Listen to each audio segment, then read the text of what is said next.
La liberté d'expression n'est pas un droit absolu. La liberté d'expression peut faire l'objet de restrictions. Et dans plusieurs ordres de protection des droits de l'homme, la liberté d'expression peut faire l'objet de restrictions par l'État lorsqu'il se trouve dans des circonstances exceptionnelles. Donc quand l'État fait face à une grève ou à une situation de trouble extrême, il peut prendre des dispositions pour restreindre la liberté d'expression. Mais en Afrique, à partir du moment où dans l'ordre international, dans la Charte africaine des droits de l'homme et des peuples, il n'y a pas de disposition autorisant les États africains à faire restriction des droits de l'homme, y compris la liberté d'expression pendant les périodes exceptionnelles, la Commission africaine, dans plusieurs décisions, a posé le fait que la jurisprudence qu'il n'est pas autorisé de faire des restrictions de la liberté d'expression dans ce contexte particulier en Afrique. Donc ce qui fait que pour ce motif premier de restriction de la liberté d'expression qui est le motif des circonstances exceptionnelles, même s'il reste possible dans le monde de façon générale, il n'est pas possible en Afrique et de jurisprudence constante de la Commission africaine des droits de l'homme et des peuples, notamment dans l'affaire article 19, c'est une ONG contre Érythrée. Dans cette situation, c'était un ensemble de journalistes qui avaient été très critiques à l'égard du gouvernement et le gouvernement avait pris des mesures de restriction à l'égard de 18 journalistes qui se sont plaints et le gouvernement érythréen pour se défendre a avancé l'argument devant la Commission africaine qu'il a dû prendre ces mesures en raison des circonstances exceptionnelles, notamment la guerre qui marquait l'État en ce moment. Mais la Commission africaine a répété sa jurisprudence que dans ces types de situations, il n'est pas autorisé, particulièrement sous le régime de la Charte africaine des droits de l'homme et des peuples, de faire des restrictions des droits de l'homme, y compris en l'occurrence dans cette affaire article 19 de la liberté d'expression pour des raisons militaires, notamment des circonstances exceptionnelles.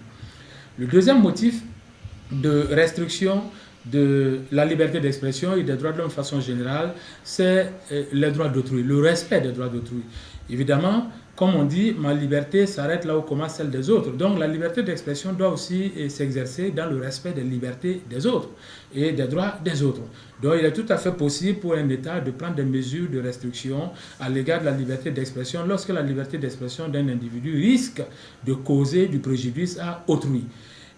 Mais évidemment, l'appréciation en Afrique, dans la jurisprudence africaine, aussi bien dans celle de la Cour africaine des droits de l'homme et des peuples que dans celle de la Commission, mais aussi celle de la Cour de justice de la CEDEAO, il y a une appréciation très aiguë de cette condition de restriction parce que comme nous sommes dans des États démocratiques, les organes internationaux de règlement des différends en matière de droits de l'homme laissent une large marge de manœuvre à l'individu, donc une très faible marge de manœuvre à l'État pour restreindre la liberté d'expression. Il en a été ainsi, par exemple, dans le cas Loé Konaté contre Burkina Faso. Il s'agissait d'un journaliste qui avait été très critique à l'égard du procureur parce qu'il avait écrit des articles montrant que le procureur avait été impliqué dans des dossiers sensibles de corruption, etc. Et le procureur de la République avait estimé que cette publication, cet article, avait porté atteinte à son honneur.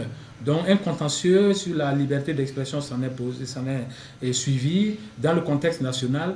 Et les juridictions nationales ont donné raison au procureur et le journaliste Loé Konaté a attaqué le Burkina Faso devant la Cour africaine des droits de l'homme et des peuples.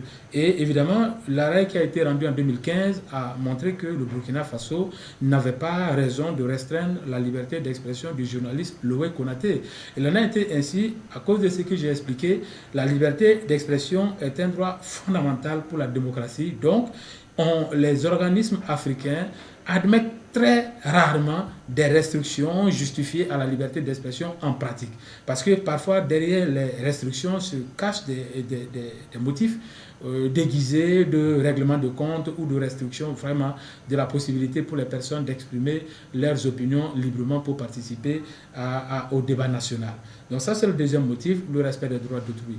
Troisième motif de restriction de la liberté d'expression, ça s'applique aussi aux droits de l'homme de façon générale, c'est le respect de l'ordre public. L'ordre public peut concerner la sécurité publique, la moralité publique, la tranquillité publique, la paix publique, et la bonne foi dans les affaires.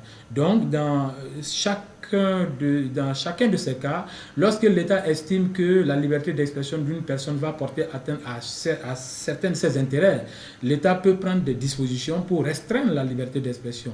Donc, on les appelle des motifs légitimes de restriction de la liberté d'expression. Mais la légitimité s'apprécie par le juge.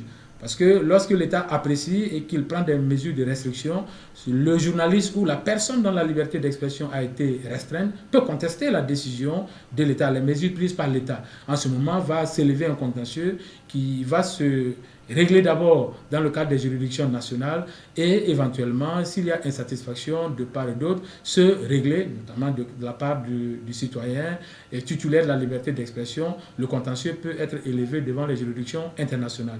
Donc c'est la grosse boîte, si on veut, que les États utilisent pour les restrictions de la liberté d'expression en temps de paix ou en temps de troubles graves. Et il en a été ainsi également dans l'affaire Kenneth Gould contre Botswana. Dans cette affaire, il s'agissait également des critiques à l'égard du gouvernement dans une situation de trouble interne. Et le gouvernement avait pris des mesures entraînant des restrictions à la liberté d'expression. Et il y avait eu des contestations. Et la Commission africaine aussi, dans cette situation, est aboutie à une violation de la liberté d'expression. Alors, tous ces cas montrent qu'il y a des possibilités de restreindre la liberté d'expression, mais la marge d'appréciation de l'État est très aiguë parce que la liberté d'expression doit être interprétée de façon large, de sorte à permettre la participation du citoyen titulaire de la liberté d'expression à participer à la vie démocratique de son État.